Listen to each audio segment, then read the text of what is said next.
Hi friends, it is Tuesday, January 24th. We just had our Board of Supervisors meeting and it was the first one that I was chair.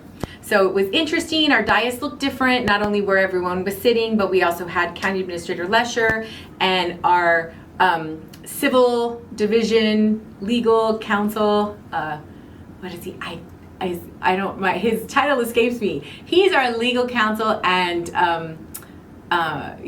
all questions legal goes straight to Sam Brown. And so I was glad to see him there on the dais. I think it really changed the dynamic of the dais, and I thought everyone was a little more involved and more responsive, and it's good to have everyone back where they're supposed to be. I want to first take a point to say thank you so much to everyone who sent me well wishes from COVID. I officially was negative last Wednesday. I've gone through all of the isolation and period when I was wearing a mask, and I will probably still wear a mask more often, but I want to thank you.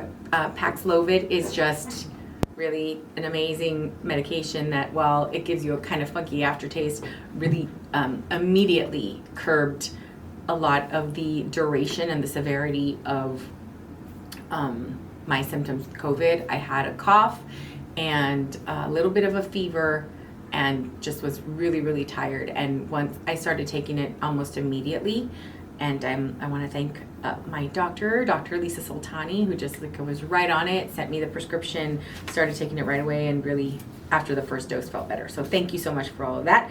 We started our meeting with the Aguilitas de Davis, the Mariachi Aguilitas de Davis, Director Jaime Valenzuela, who's been teaching at Davis and in mariachi specifically for 20 years. He came and was just so gracious. They had a group of about 13 young people who just did an amazing job and really set the tone for our meeting. Not only did they sing a couple of songs before the meeting, but they also did the Pledge of Allegiance in English and Spanish, and then in Lakesh in Spanish. So thank you so much for that. I also want to thank Olga Valenzuela, who read our land acknowledgement. She is an employee with the Department of Transportation. She is an office support level 3 and has been with the county for 40 years. And so she came down as a representative of the Pascuayaqui Nation and read the land acknowledgement, and she did a great job. And thank you so much, Olga, for all of your service to Pima County. I want to thank Sam Brown and Dr. Cherry Meeks for coming, and we put on a proclamation for Black History Month in Pima County for February of 2023, and Mr. Brown was gracious enough to read the proclamation and did a wonderful job, and Dr. Meeks was there, and I was really glad that Supervisor Vice Chair Scott came down with me and we all took a picture in support of Black History Month. We voted on a Blue Ribbon Commission to explore the facility structural issues of the jail, and that item passed 3-2 with myself, Supervisor Scott, and Supervisor Hines voting in favor, and Supervisor Bronson and Supervisor Christie voting no. This is really going to be very critical to our conversation about what is going on at the jail, what structural issues exist there.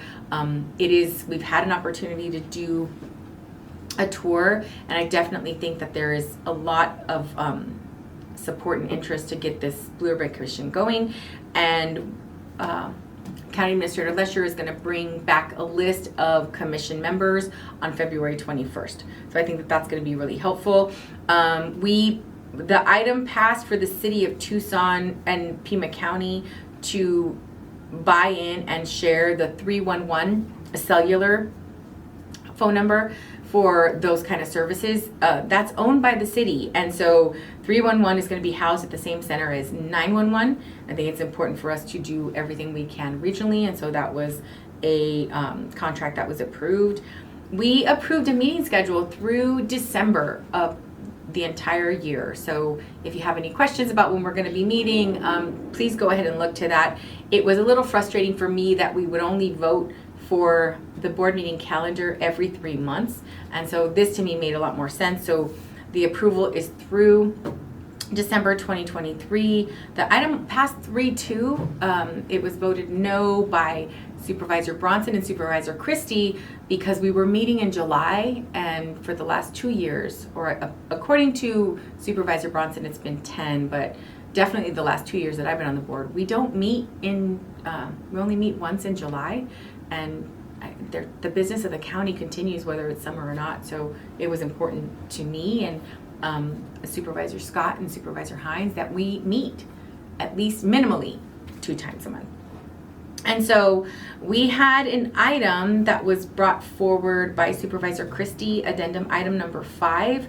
There is an attachment there that really talks about what the county is doing to work together in a regional approach, and taking into account the interests of many community groups to crime in our community. And so I encourage you to look at that attachment.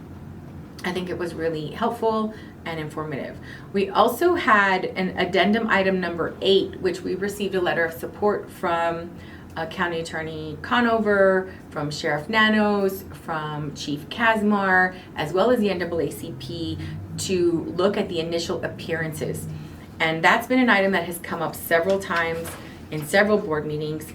And this is a process to review initial appearances. And this is a recommendation by the presiding judge, but there are some really clear markers in there, including getting some data, which is something that we have not had and do not have. And there are going to be 3 working groups that are going to be looking at improving the process for initial appearances, and I think that is hopefully going to make a difference. We heard that there would be a recommendation coming to us hopefully in April, and that item passed 5-0, so I think that that's a really good thing that we all are acknowledging that there needs some significant improvement in that area. Item number 23 on the regular agenda was a really good one for our office. What we did is we asked that there be dedicated funds to purchasing open land spaces. And so we purchased a parcel of property on the east side of the Catalinas that also has drainage to the San Pedro River to prevent that from ever being in private property or being able to be developed. And so I was really glad to see that. It was a nominal amount, about $40,000, but where it's located is really a critical piece for us. Our next board meeting is going to be on February 7th.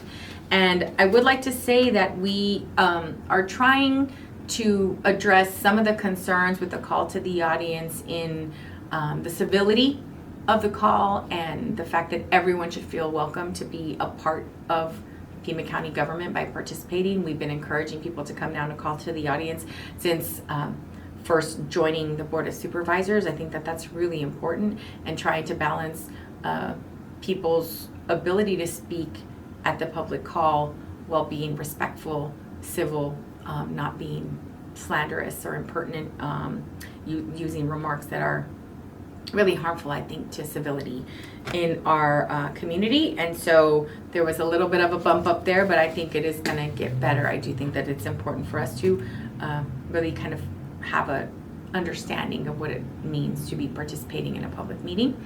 And so other than that, we started the meeting a little after 9 o'clock with some mariachi music from the Aguilitas, and we ended at about 1. So thank you so much for paying attention to Pima County politics. Stay safe, my friends. Thanks.